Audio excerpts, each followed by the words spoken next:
Bonjour à toutes et à tous, et bien écoutez, je suis ravie de vous retrouver pour une nouvelle vidéo et donc ici on travaille sous l'angle des familles d'âmes et cette vidéo va s'adresser aux âmes maîtres.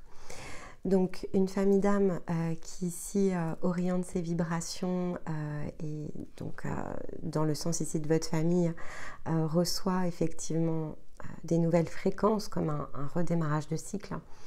Donc on s'appuie évidemment sur le cycle lunaire pour se donner comme ça une roue qui va tourner en nous pendant 28 jours.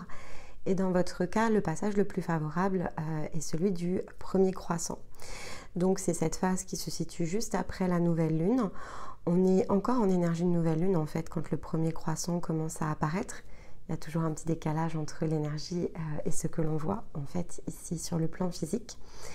Donc en fait, vous bénéficiez finalement de la fin de cette énergie de nouvelle lune. Vous avez engrangé, amassé, comme tout à chacun, on va dire, ce redémarrage très collectif à l'occasion ici du passage de la nouvelle lune en Scorpion. Et vous recevez un petit apport supplémentaire, en fait, ici à la sortie du cycle de nouvelle lune. Donc, c'est toujours évidemment intéressant. On va y revenir parce que pour le coup, c'est l'effet, on va dire, dans les fréquences peut-être assez puissant. Et il y a quelques petits messages autour de ça que je vais ici vous indiquer, puisque c'est dans les pièces en introduction. Mais donc, souvenez-vous, voilà, que le message d'une guidance par famille d'âme reste un message évidemment général pour toutes celles et ceux qui sont finalement ici orientés dans le sens de cette coloration, cette teinte au niveau de l'âme. Donc ici, on va travailler les messages pour que pendant les 28 jours finalement que l'on ouvre ensemble, vous puissiez travailler ici un ajustement. Et donc on va couvrir en termes de date la période du 16 novembre jusqu'au 15 décembre. Ensuite, donc on aura le prochain évidemment premier croissant.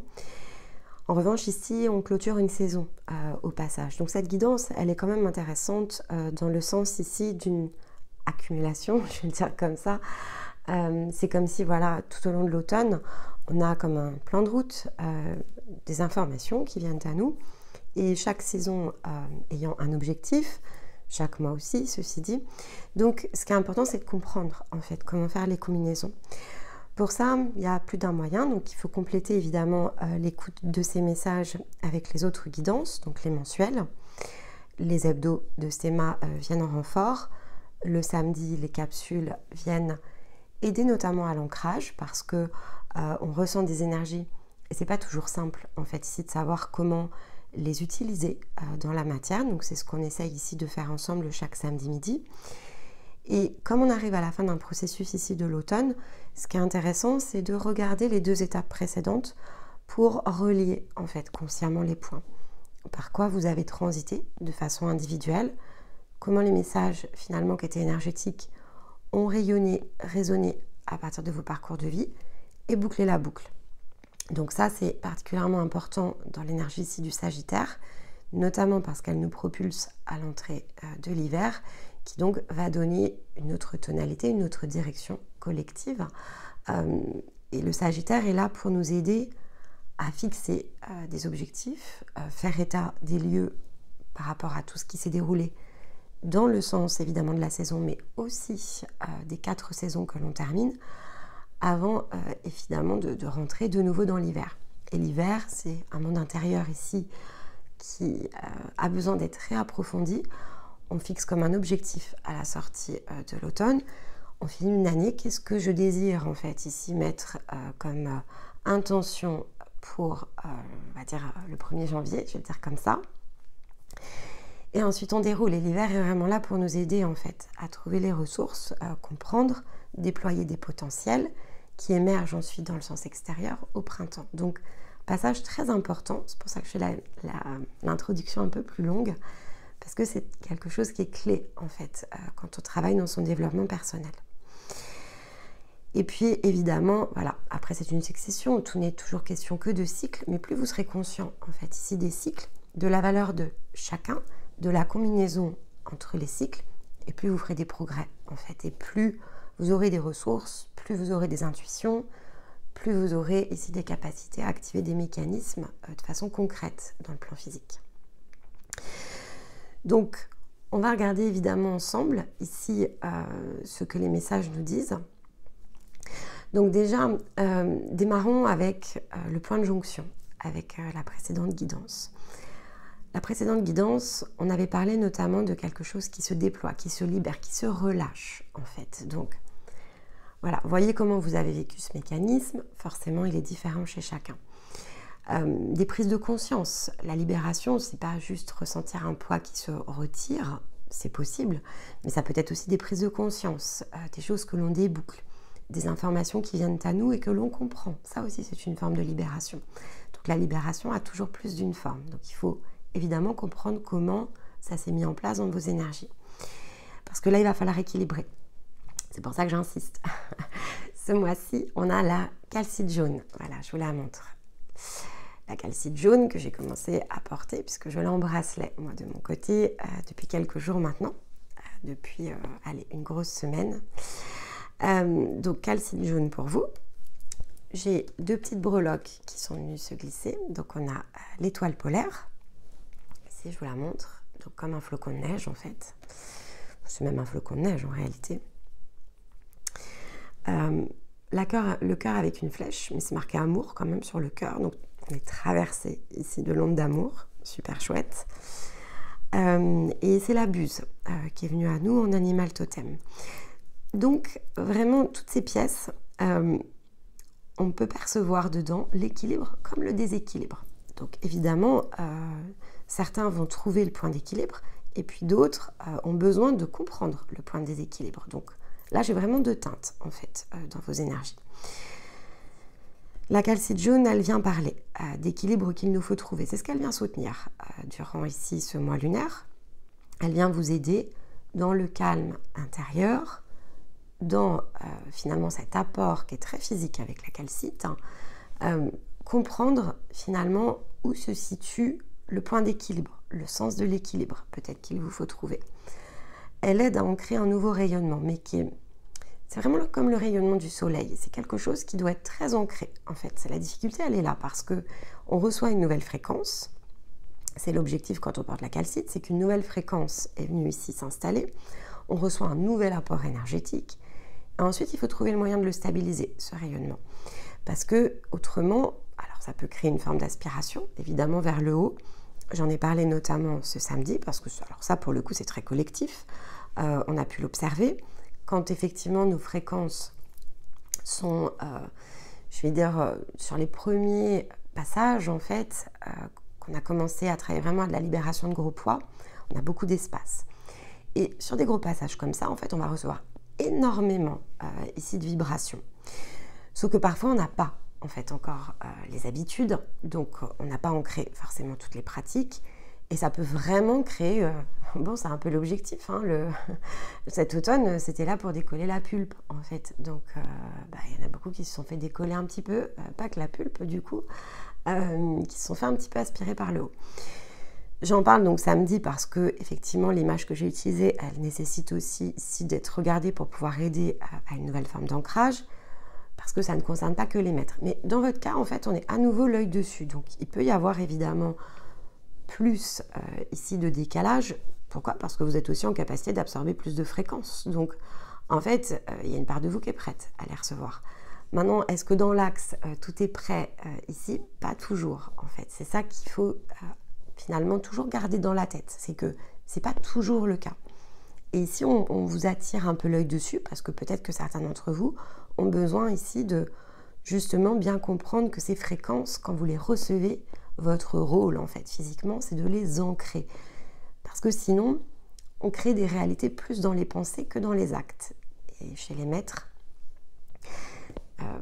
on a besoin que vous soyez dans les actes, en fait. C'est l'orientation qu'a choisi ici votre énergie au travers de cette famille d'âmes pour aller vraiment agir dans le sens de la matière. Dans l'histoire ici des maîtres, de l'âme, c'est un rôle qui n'a pas toujours été joué, en fait. Donc, c'est important. Maintenant, on est dans des passages de transformation collective et finalement, on est rappelé à la responsabilité ici de nos propres énergies. L'âme est un outil, c'est pas le seul outil. Et c'est pas non plus ce qui doit nous définir, mais c'est une orientation qui est choisie dans le sens d'une incarnation. Donc, il faut pouvoir, vous voyez, c'est comme si tout est ouvert finalement, mais il faut savoir dans quoi se diriger. Là, c'est un peu le rappel ce mois-ci. Donc, ça doit se déployer dans le physique. Ça doit être soutenu ici par la part yang, par le côté logique, la rationalité, le mental en fait, pour ensuite qu'on soit finalement dans un état d'être qui apporte confiance, joie, confiance dans le sens de ce qu'on peut accomplir, joie dans le sens de ce qu'on peut ressentir. Ça soutient aussi la communication, puisque c'est un rayonnement solaire, donc on est bien dans l'interaction ici avec les autres. Ça stimule l'intuition, parce que ça vient justement créer un point d'équilibre intérieur entre notre part yin et notre part yang, mais on parle bien voilà, d'un équilibrage physique. Donc si vous avez beaucoup travaillé en fait dans le développement ici de vos intuitions, par exemple, maintenant on vous demande de revenir par rapport à ça dans un point d'équilibre terrestre, en fait, plan physique. Et donc les petites breloques, elles le disent aussi, c'est-à-dire que on est traversé peut-être par l'onde d'amour, et c'est peut-être ça qui vous fait augmenter fort vos vibrations, mais vous ne le recevez que pour orienter dans le sens ici du flocon de neige ou de l'étoile polaire, peu importe, c'est globalement la même symbolique, c'est de se dire, choisir la direction. En fait, il faut suivre quelque chose. Si par exemple en rêve, vous voyez un flocon de neige, alors je vous le dis parce que ce sont des choses qui me sont beaucoup arrivées, il faut suivre le flocon, vous voyez dans votre rêve, il faut le suivre. On ne vous envoie pas un flocon pour rien, vous ne vous envoyez pas un flocon pour rien, parce que souvenez-vous, vos rêves, c'est une part de vous qui les génère. Et donc, c'est pour indiquer le sens de la direction. En fait, on suit le flocon de neige. Et donc, il y a quelque chose ici à suivre, en fait, avec cette breloque. On nous rappelle qu'il y a quelque chose à suivre et il y a un fil qui doit être suivi, quelque chose qui doit se dérouler. Et que l'onde d'amour ne nous traverse que pour donner une impulsion, en fait, dont il faut ensuite se saisir, évidemment. La buse, c'est le symbole de l'élévation. Chez les chamans, d'ailleurs, c'est un puissant symbole d'élévation. Il y a d'autres, ici, animaux totems qui sont dans cette même symbolique. Mais là, avec la buse, c'est pas la métamorphose, hein, c'est le grand cap, en fait, ici. Mais donc, qui requiert vraiment l'intégration d'un nouvel équilibre. On nous dit que pour progresser dans la vie, il faut intégrer quelque chose qui permette ici de le réaliser avec la buse. Donc, ça appelle en fait ici à une forme de responsabilité, à porter aussi notre regard dans une vue d'ensemble. La buse, elle perçoit un environnement sur un plan plus haut pour pouvoir identifier finalement ce qu'elle va venir chasser. Donc, elle cherche finalement de quoi ici s'alimenter, elle cherche à vivre en fait ici en sélectionnant. Et elle a une vue qui est très perçante, donc elle voit les choses de façon très claire. Et c'est là où il peut y avoir un message d'alerte de nouveau, parce que elle peut venir en soutien pour finalement nous aider à éliminer une énergie qui est trop élevée en nous et qui peut devenir toxique. Donc, parce que voilà, quand ça monte trop ou trop vite, finalement que l'énergie est fort amplifiée, on peut avoir besoin justement ici de soutien pour... C'est pas pour rediminuer, c'est vraiment pour répartir en fait l'énergie sur l'ensemble de l'axe. Alors que si on n'est pas dans une routine d'harmonisation, par exemple, on va laisser sur certains points de notre axe l'énergie s'accumuler. Et évidemment, ça va dégrader, alors notamment le plan physique, parce que ça peut dégrader notre condition de santé, parce qu'il faut que ça soit harmonieux en fait, il faut que ce soit fluide, il faut que ça puisse bien circuler à l'intérieur de nous. Et on ne peut pas trop absorber en fait d'un bloc, il faut absorber, rééquilibrer, notre structure énergétique doit se modifier en fait pas à pas pour que ça ne crée pas justement ici, je ne sais pas, des fatigues extrêmes, mais ça peut même dégrader dans le sens ici de certains organes, ça crée des surtensions en fait. Donc voilà, il peut y avoir une pratique ici qui est encouragée plus qu'une autre, c'est possible. En tout cas, on vous demande d'être vigilant, voilà, à vos pratiques et d'être vigilant à votre ancrage. Donc, écoutez, le message, entre guillemets, est passé. Mais ce sont des soutiens très positifs puisqu'on parle d'équilibrage. Donc, c'est plus ici pour vous aider à trouver des solutions que réellement une alerte, hein. Ce que l'on dit aussi avec la buse, c'est que les solutions sont visibles. Donc, à chacun, évidemment, de s'en saisir. On va aller ici avec les cartes, regarder le sens que tout cela peut amener en complément. Donc, on va les creuser, évidemment. Donc, ici, j'ai pris le chemin de l'amour. J'étais assez frustrée, finalement, le mois dernier, plutôt de ne pas l'avoir pris. pour moi c'est la semaine dernière parce que j'ai changé la nouvelle lune en fait. Donc lors de votre dernier mois lunaire vous concernant directement cette vidéo, j'avais pris un autre oracle. Mais ça m'a frustrée. Donc effectivement, la semaine dernière, quand j'ai commencé à travailler sur la nouvelle lune, je me suis reprécipitée ici sur ce jeu. Donc l'idée, c'était de pouvoir aussi voilà, coller avec cette énergie, puisque c'est quand même assez puissant et c'est un des oracles qui nous guide ici le mieux sur le chemin de l'amour, qui est celui en réalité qu'on suit. Donc bon, voilà, on va se laisser porter évidemment par les cartes.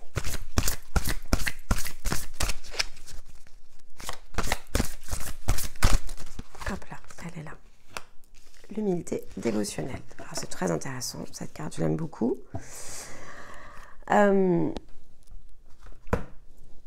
Parce qu'elle aide vraiment à changer d'angle de vue pour le coup. Alors, donc, carte numéro 32. Ok. Donc, ce qui nous donne 5 en fait. Donc, c'est une carte de choix autant que de rappel. C'est ça qui est quand même intéressant avec cette carte. Alors, l'humilité dévotionnelle, comme ça, quand on regarde, vous voyez la symbolique, on pourrait se dire qu'il y a une forme de soumission en fait ici dans cette carte, ce qui n'est pas le cas en fait. C'est justement cette carte, elle nous aide, elle nous amène à différencier justement ici les choses. C'est ça qui est très intéressant. L'humilité, c'est cette énergie. Alors il faut être attentif en fait ici avec l'humilité parce qu'on pourrait utiliser entre guillemets le mot, le sens de l'humilité pour finalement comment je vais vous dire ça?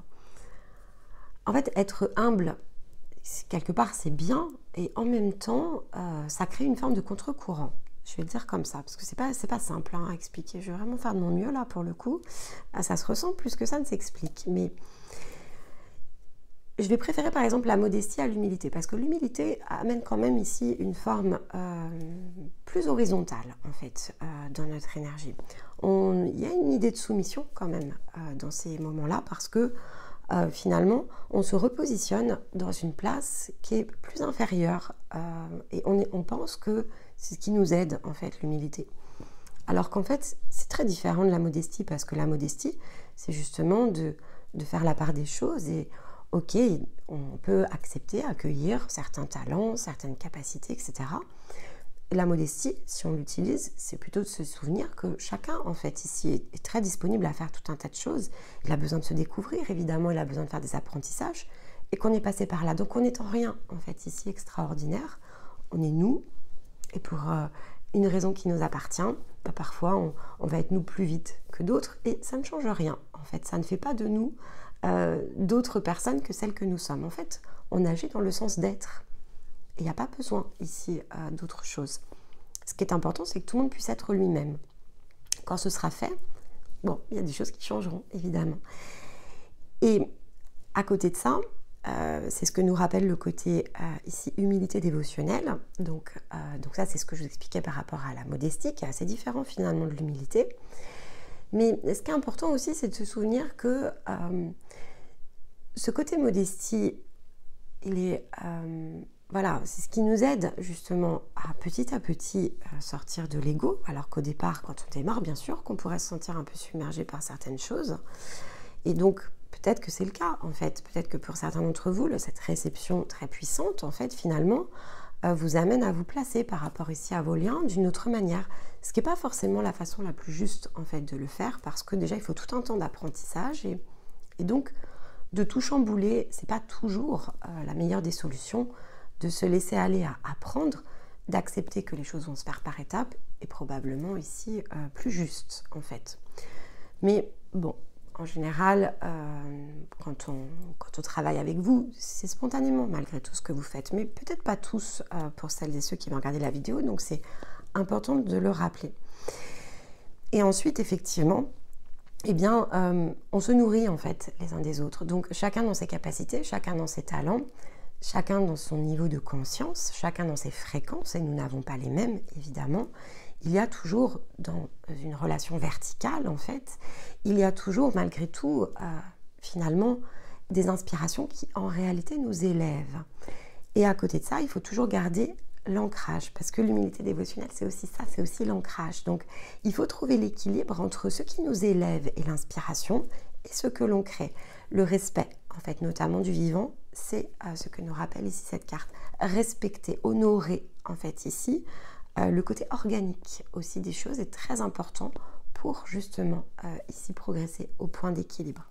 Et donc, on est un tout, en fait, ici. À la fois, on est un corps, on est une âme, et on est quelque chose d'immensément plus grand qu'est la conscience. Et finalement, on s'encapsule dans le sens ici vertical d'un axe. Et ensuite, on partage en fait.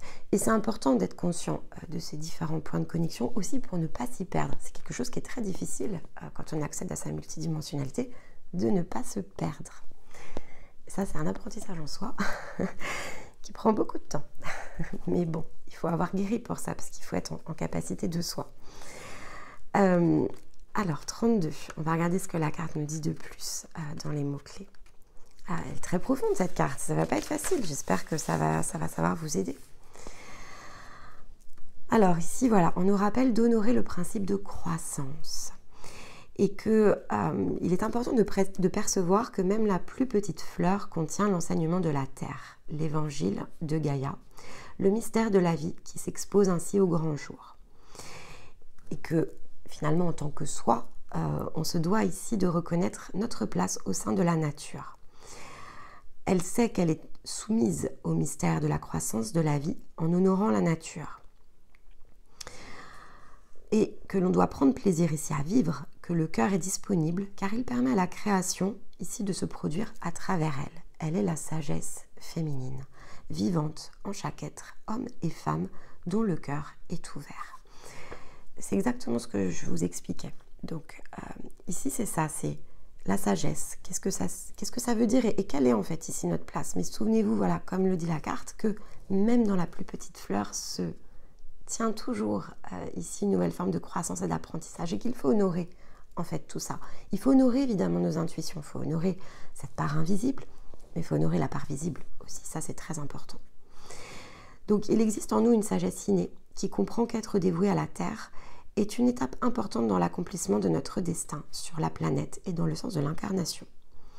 Elle nous interpelle donc pour nous prévenir qu'un changement s'opère actuellement en nous, que quelque chose grandit, qui peut nous sembler avoir de l'importance ou pas, que l'on en ait conscience, donc après c'est variable en fonction de chacun, mais dont l'impact va être significatif pour ce qui va suivre. Alors bientôt, vous verrez que la graine que vous pensiez ne donner naissance qu'à une seule fleur saura se transformer en un jardin luxuriant de manifestations. La gratitude et l'amour que vous portez à ces petits changements vous mènent vers un sentiment plus profond de plénitude dont vous ne pourriez ici rêver. Alors profitez-en, car voici venu bientôt le printemps de cette floraison.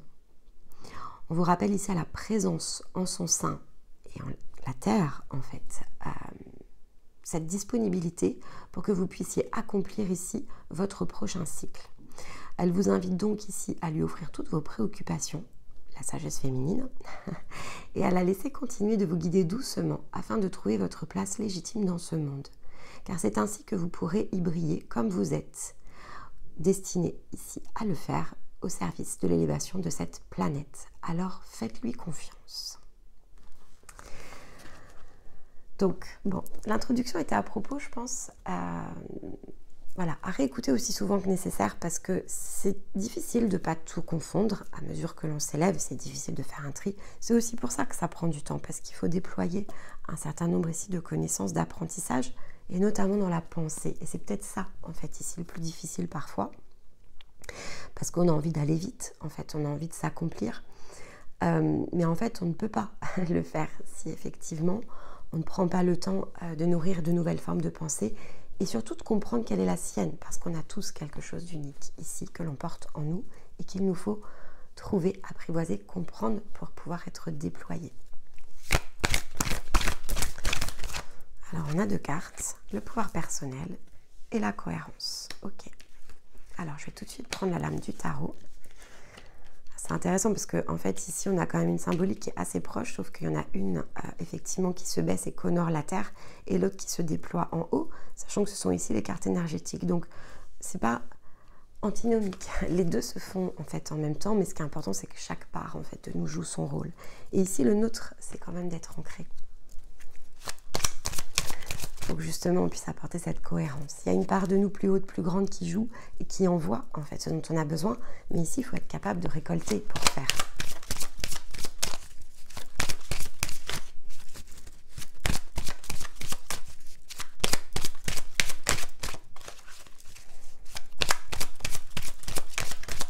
Hop, elle est là. Dans la carte, l'arcane 13, donc la mort.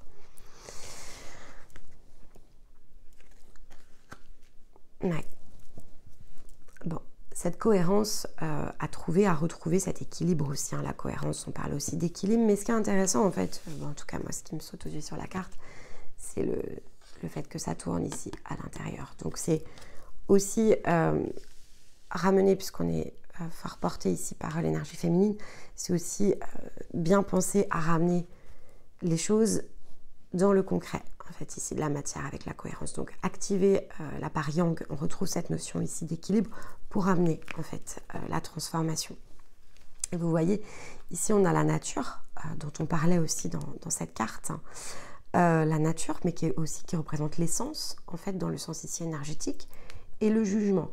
Le jugement étant l'état des lieux. On observe, en fait, ici, les choses accomplies pour pouvoir comprendre, finalement, où se situe ensuite du 20 on passe au 21, donc on passe dans le monde pour comprendre comment passer en fait ici la porte et aller chercher le début d'un nouveau cycle avec le fou qui se situe derrière. Donc il y a vraiment ici on est fort, évidemment l'œil focalisé sur l'énergie du Sagittaire.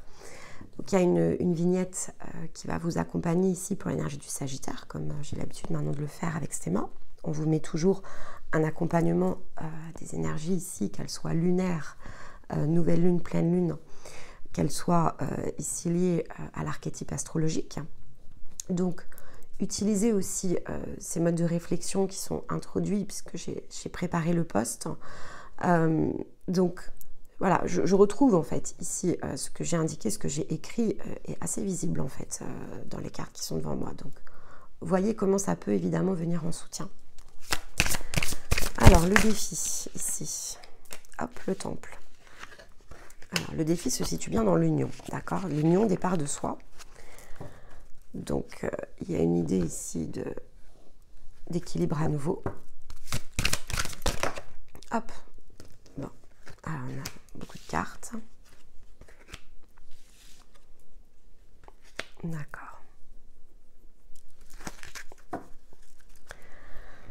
Prendre juste le conseil pour vous les interpréter. Hop là. Et ben. Ok. C'est quand même une étape importante pour vous dans le sens de la famille d'âme. Donc ici, en gros, ce que l'on vous aide à comprendre, c'est qu'en fait, on parle bien de passer d'un état à un autre. C'est ça qui est assez intéressant. Puisqu'on passe de la frustration à l'autonomie. Donc, comment ici, de quelque chose, vous voyez comme sur la carte, je me sens engluée, embrumée, peut-être, je ne sais pas comment diriger, à comment je me remets debout, connectée. En fait, ici, vous voyez, il y a quelque chose qui descend du ciel. Donc, il y a une idée de connexion qui redonne de la capacité, de l'autonomie, du pouvoir personnel, ici, comme on l'avait sur cette carte. Et on a la collaboration. Ici, donc c'est comme un miroir où on se met face à face ici avec soi et où on se met à coopérer, à collaborer avec les parts de nous, ce qui donne bien la notion ici de cohérence. Et donc tout ça tombant sur le fait ici de se mettre, donc le temple, c'est la notion d'espace intérieur, c'est le point d'union et de réunion de nos parts multidimensionnelles, ça revient à ça, où en fait je reconnecte tout un ensemble autour du cœur en fait. Donc ici, vous avez clairement un plan de route. Alors, clairement, je pense que ça dépasse quand même ici le simple cycle lunaire. Hein. C'est vraiment une forme d'ouverture. Pour justement ensuite, ici, ce que l'on vous dit, c'est bien de contempler, donc d'observer les choses, de contempler aussi des possibilités, des ressources, et d'opérer aussi des formes de communication. Ce qu'on avait en fait ici quand même avec la calcite. Donc, ici, l'idée, c'est bien d'être finalement dans ce point d'équilibre aussi, passer de l'état intérieur à l'état extérieur, et donc d'oser s'aventurer à l'équilibre de l'ensemble. Parfois c'est dedans, parfois c'est dehors, parfois il nous faut voir en fait où se trouve la lanterne, la lumière pour opérer des formes de passage, pour savoir comment se diriger. Voilà, mais il faut trouver vraiment ici un point d'équilibre entre les deux. Hein. Ce défi-là nous le confirme. Mais ça passe aussi, voilà, on est dans une étape pour faire entre guillemets le point, le bilan. Donc il y a aussi l'idée de contempler ce qui a été réalisé, ce que vous avez déjà effectué et qu'est-ce qu'il va nous falloir ici peut-être ajuster pour certains d'entre vous. De toute façon, on est dans la période de nouveaux objectifs à fixer, donc c'est pas incohérent. Alors, dans le yin, cultiver ce qui crée ici évidemment de l'abondance. Bon, jusque-là, le conseil est plutôt à propos. Hop là.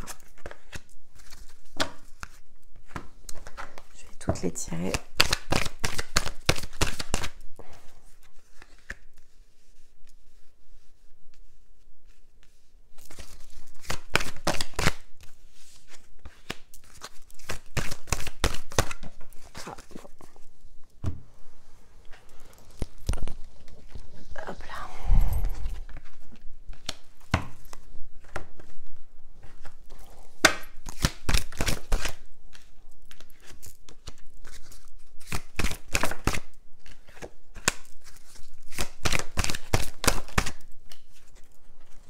D'accord.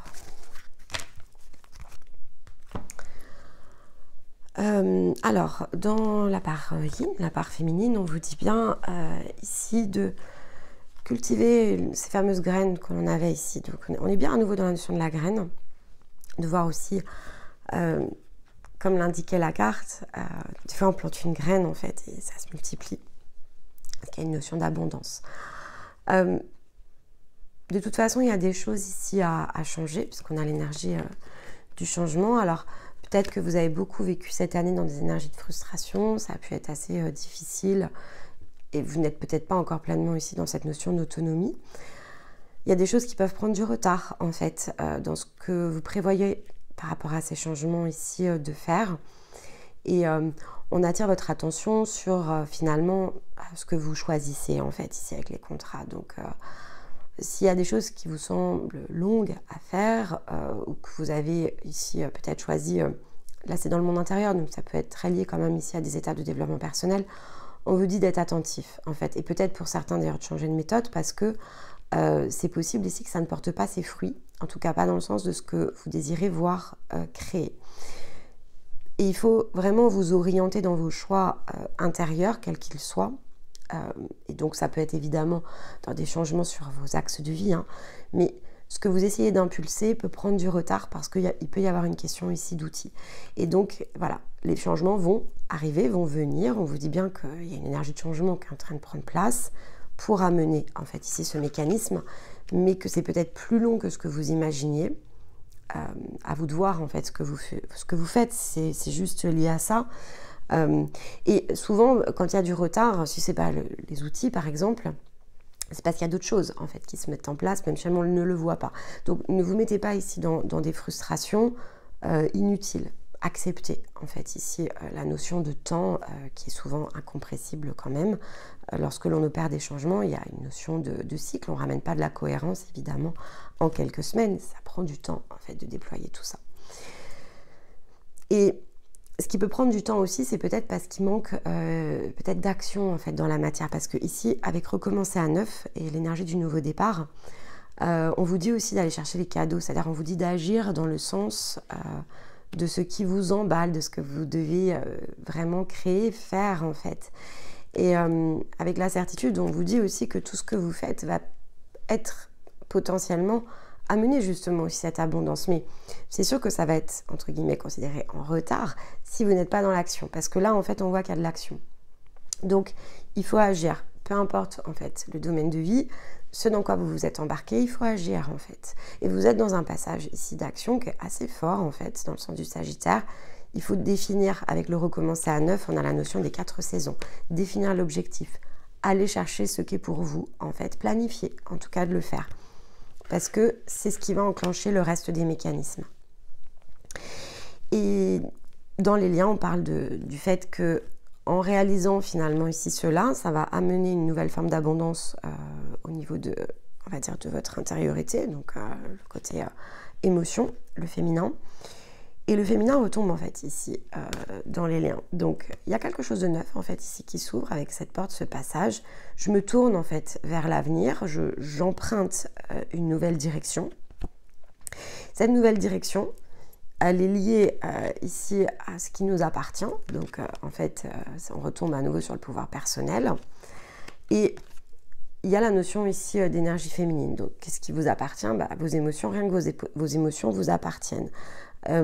On est vraiment dans le fait ici d'aller chercher un rayonnement spécifique. Alors je m'adresse probablement beaucoup à des féminines ici.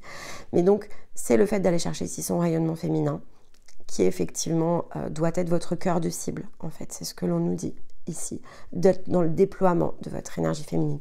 Mais c'était la carte aussi de la sagesse féminine ici, hein, donc on retombe bien ici dans le même modèle. Mais c'est pas par l'intérieur que ça passe en priorité. Enfin, quand je dis l'intérieur, c'est pas que vous avec vous-même. En fait, il y a besoin ici d'activer quelque chose vis-à-vis de l'extérieur. Il y a besoin de faire quelque chose. Donc ça peut être du soutien, évidemment, qui est ici apporté. Mais je vais regarder si les petits messages nous apportent quelque chose en complément ici. Alors ici, on a le valet de bâton et on a le 5 de bâton. Bon. Le 5 de bâton, c'est la peur de se tromper, en fait. Donc, de fait, c'est un choix à faire et la peur de se tromper, la peur de faire un mauvais choix. Bon, tout choix, en fait, n'est ni bon ni mauvais. C'est ce qu'il faut retenir. C'est le fait de rester immobile, en fait, ici, qui peut créer des contraintes. Et donc, avec le valet de bâton, entre le 5 de bâton et le valet de bâton, je pense qu'il y a beaucoup d'hésitation, en fait, ici, sur vos émotions. Et le valet de bâton, c'est celui qui sollicite de l'aide. Donc là, on vous dit bien en fait d'aller solliciter quand même de l'aide. Il y a des choses qui ne peuvent pas ici s'exprimer. On a de la difficulté aussi à reconnaître sa propre énergie, son feu, je veux dire son feu sacré, sa puissance. Il y a une notion ici d'apprentissage manquante avec le valet de bâton. Le valet de bâton, il ne sait pas se diriger parce qu'il n'a pas la compétence, en fait. Donc, il y a une idée de compétence ici qui vous manque encore, en tout cas, durant ce cycle. Je vais de fait regarder tout de suite sur le yang parce que je pense que la clé est vraiment là. Hop. Et le 7 de bâton. On n'a que des bâtons. Hein. Ce qui est bien, c'est que les bâtons, c'est l'équilibre. C'est-à-dire que ici, si on est dans les couples, on est dans l'émotionnel. Avec le feu, on est beaucoup dans le yang, avec les bâtons, dans la sagesse. Hein. Les bâtons, c'est la sagesse. Je trouve ça super que vous ayez que des bâtons. Donc ici, on vous demande de créer. En fait, avec le 7 de bâton, c'est la création. C'est le fait de mettre en œuvre quelque chose qui nous emporte, en fait. Donc c'est l'heure qui arrive pour mettre en place quelque chose de concret. Celle qui doit nous amener, en fait, ici, je veux dire comme ça, à laisser notre empreinte, une trace, en fait, dans nos réalisations. Et c'est le fait d'engager vraiment son potentiel ici d'action. Donc, je choisis ici, avec mes bâtons, d'incarner en fait quelque chose de spécifique et donc d'être soutenu pour pouvoir effectivement l'incarner me semble être le conseil avec le valet de bâton. Mais on vous dit que l'heure est venue, hein. Donc l'heure est venue dans la concrétisation de quelque chose. Et on a le cavalier d'épée. Bon, alors là on est sur un autre type d'énergie quand même. Alors le cavalier de bâton, vous voyez, je vous dis cavalier de bâton, cavalier d'épée. C'est celui qui ne veut plus de quelque chose, en fait. C'est-à-dire que un cavalier de bâton, il va couper la communication, par exemple. Il va se dire, non, là, je mets à l'arrêt ce qui ne me correspond pas. Là, on est sur les liens, donc ça peut être vraiment lié aux liens. Et donc, il franchit aussi ce pont, en fait, qui le sépare de son cœur. Et donc ensuite, on va passer dans l'archétype de la reine de bâton, qui finalement, elle, est dans la sagesse et qui peut laisser l'impression qu'elle est dans la solitude, mais en fait, c'est pas une réalité, elle n'est pas dans la solitude. Elle nomme ce qui est, en fait. Et donc, Si c'est l'instant où finalement elle ne crée pas d'union parce qu'il n'y a rien qui s'y prête, elle ne crée pas d'union parce qu'il n'y a rien qui s'y prête. Donc, et elle est à l'aise en fait ici avec ses choix, ce qui est, et elle assume totalement les choses. Donc là, la position ici du cavalier d'épée, comme on n'avait que des bâtons, elle me fait penser en fait ici à la posture de la reine de bâton. Ceci dit, la reine d'épée, elle s'est tranchée aussi dans le sens ici féminin, mais elle est plus dure en fait ici. Donc, être en reine d'épée dans les liens, c'est un petit peu dur comme posture. Un cavalier d'épée, c'est juste voilà, il sait que ça ne lui correspond plus. Et comme on a beaucoup de bâtons, j'ai envie de vous dire, ensuite placez-vous en reine de bâton pour justement être dans cette sagesse qui est toujours nécessaire en fait, d'avoir le recul. On n'impose pas ses choix en fait. Ici, on est soi et puis entre guillemets, les choix s'imposent de même parce qu'on est ce que l'on est.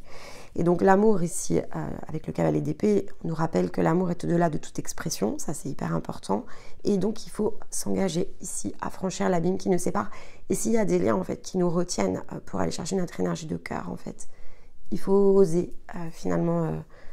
Quand je dis couper, c'est faire des choix, hein, c'est pas ici faire autre chose que de travailler des liens très énergétiques, très éthériques qui parfois nous retiennent.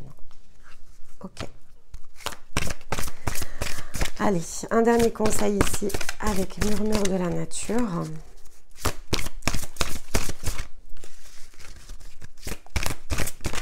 Hop, on en a deux. Alors, rire et aller chercher le point culminant de la vision. D'accord. Donc, on vous demande aussi de faire les choses dans la joie avec la carte du rire. Il y a un côté ne pas se prendre au sérieux, en fait, clairement, mais on l'avait aussi ici. Faire les choses sans se prendre au sérieux, faire les choses en s'amusant. Le développement personnel, le fait ici de chercher finalement à être dans son rayonnement. J'aime pas trop ce mot de développement personnel. Être dans son rayonnement, quand même, c'est... on doit s'amuser, en fait, ici, autour de ça. On doit libérer, en fait. Hein, c'est la notion de libérer aussi toute cette énergie d'enfant, en fait, qu'il y a à l'intérieur de nous. Et cette partie la plus amusante, en fait. C'est une partie qui est censée être amusante. Alors, évidemment, dans les guérisons, c'est pas drôle, en fait, en soi. Mais quand on développe, en fait, des apprentissages, on trouve toujours des sources de satisfaction sur lesquelles, ici, aller s'appuyer. Et on vous dit bien, en fait, justement de le faire parce que c'est ce qui amène aussi une autre vision de notre parcours, de nous-mêmes, de ce que l'on crée, en fait. Et ça allège les choses. Donc, on est dans la semaine de la légèreté, ici, avec Stéma. Dans ce tirage, en ce moment, c'est vrai qu'on a beaucoup de cartes de légèreté. Et c'est important d'être dans cette légèreté, de rester dans cette légèreté, peu importe les métamorphoses et transformations, les ajustements de réalité que l'on est en train d'opérer. C'est pour amener plus de souffle en nous. Donc, il faut conserver cette idée ici du souffle et de quelque chose qui s'allège. Effectivement, ça va beaucoup s'alléger si vous prenez le temps de rire, en fait, de vos expériences passées. Je le fais souvent le samedi quand même, hein. Je suis beaucoup dans l'autodérision de mes expériences, donc je peux vous dire que ça fait du bien. Enfin, moi j'aime bien le faire, mais je pense que pour vous aussi de le recevoir, ça donne les choses. Ok, c'est sérieux en soi, c'est notre vie, donc c'est forcément sérieux. Mais on peut le faire en fait d'une autre manière si effectivement on change notre regard sur les réalités.